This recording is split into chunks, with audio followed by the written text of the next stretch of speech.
You have this stuff on your house, try and get rid of it.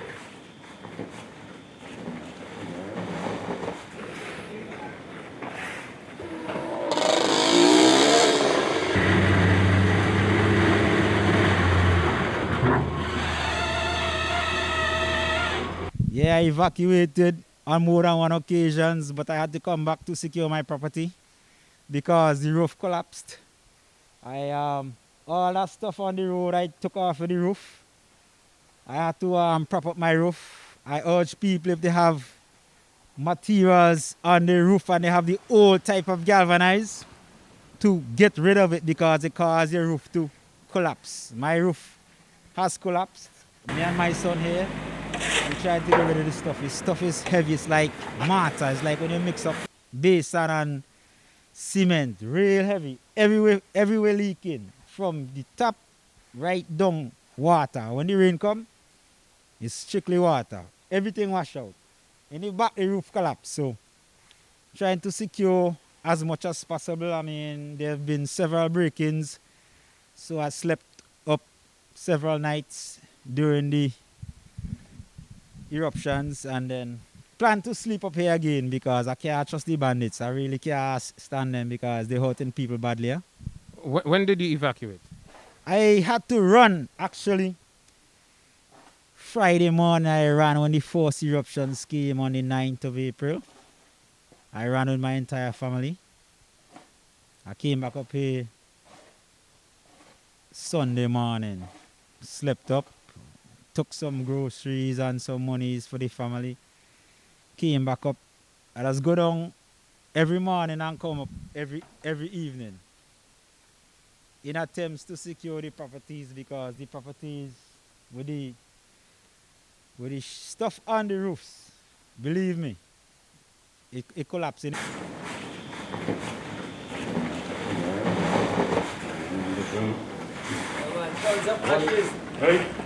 Okay, so you were talking about breaking. What you have this property? What's in this property? Is there any business there? Yeah, this is a restaurant and bar. You know, I do some renting as well. There's a church here, Harvest Bible Chapel. I have several properties in Georgetown as well, so trying to be on top of things. How do you feel when you see your tongue looking like this? It's devastating, boy. I mean, no amount of words could tell you the kind of grief and pain people feeling right now. I mean, when you're losing financially, well, how you're losing financially because money, you won't have the money to buy back a roof. I mean, you're talking roofing is like, you can't even don't count the money for the roofing. Well, did you experience the 1979 eruption? Nah, I was a little baba them time. And from what you're hearing from the elders, what are they saying? Is this worse? Is it the same? Yeah, I spoke to the elders and they said this is definitely worse than 79.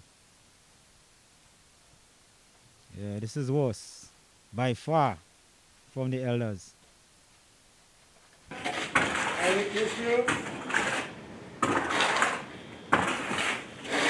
My name is Vincent from Georgetown City. Okay, did you spend the entire eruption here? Yeah, right too. I never move.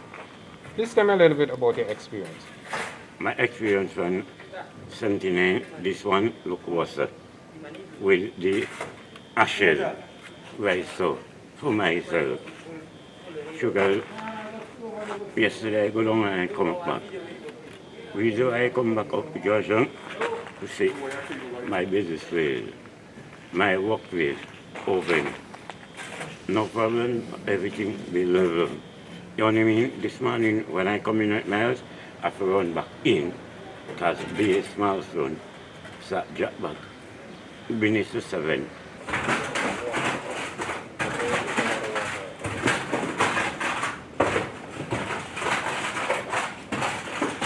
Okay, tell me a little bit about shoveling this. How difficult the task is? No, it's very easy. You have to know how to move the shovel. It don't give me a problem. because years gone by when I working, we do work than that, right? Everything be level. Once you make your mind, everything be level with me and my work. Guy, Is it hard work? no, this easy full. Because once you go up as a young guy, and I reach 56 years, no problem over that with me. We make it, because by the end of the evening, we could done here.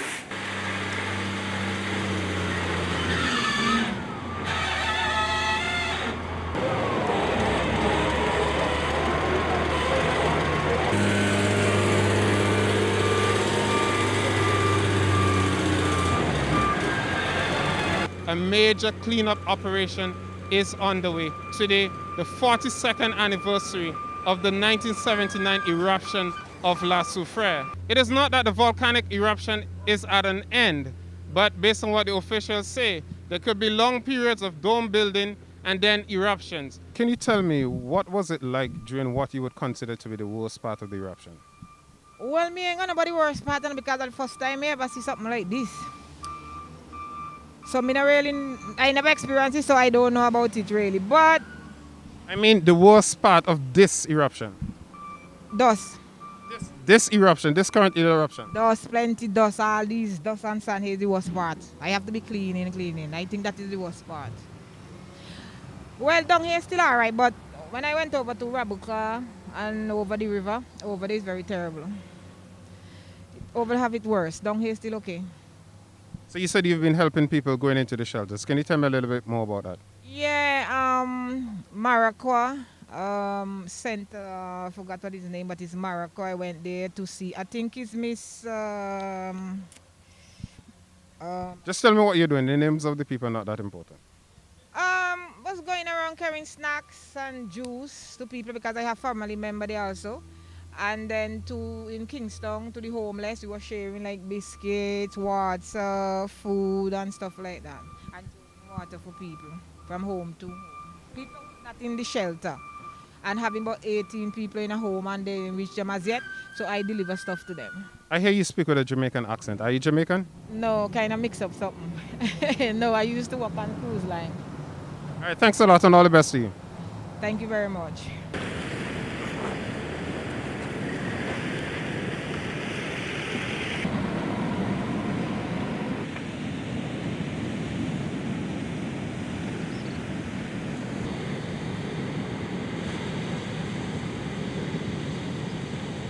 This is Rabuka Dry River, a subterranean river that comes to the surface only during period of heavy downpour. But today, it is in flow. The backdrop, as usual, is La Soufrière. But unlike other days, it is a steaming behemoth on the 5th day of its current eruption. Ordinarily, this would be like a gateway to another part of St. Vincent and the Grenadines. Beyond this bridge is the home of the nation's poorest, and the destruction that we see here could only be an indication of what lies ahead.